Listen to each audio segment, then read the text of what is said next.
Assalamu alaikum class.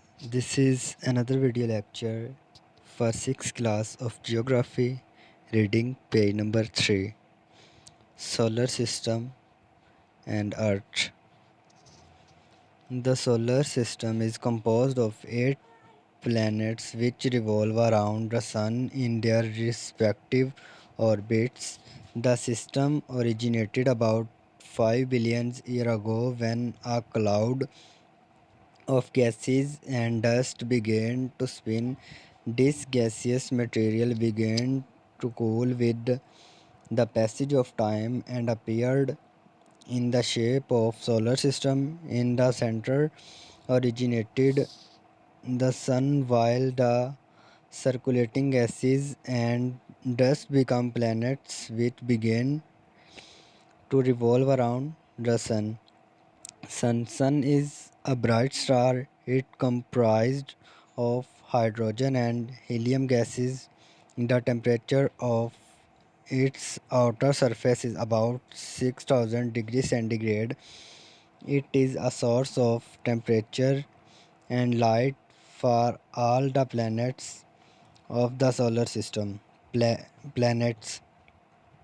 The planets which revolve around the sun in their respective orbits get light and temperature from the sun. Our Earth is one of these planets which revolve around the sun in 365 days and 6 hours.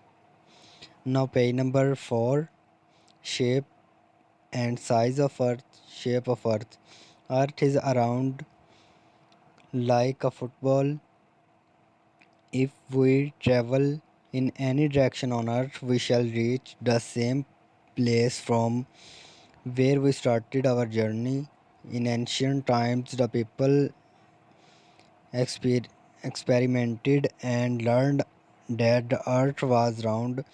In present age, the picture of Earth taken from satellites have made it easy to understand and what is the shape of Earth.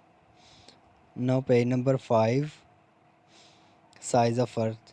If we cut the Earth along the equator into two equal halves, the distance from one end to other end is about 1200 is about 12,750 kilometers. This is the diameter of Earth.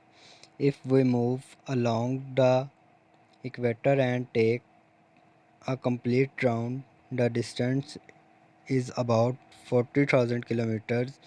This is the circumference of the Earth. The area of the surface of Earth is about 510 million square kilometers. Movement of Earth. The Earth takes two types of movements at the same time: rotation, revolution. Rotation. The Earth moves around its axis. This is called rotation. The characteristics of this movement are: the movement is from west to east. The speed of this movement is about 1700 kilometers per hour. The Earth takes a complete rotation around its axis in 24 hours. Days and nights are formed as a result of this movement. Okay.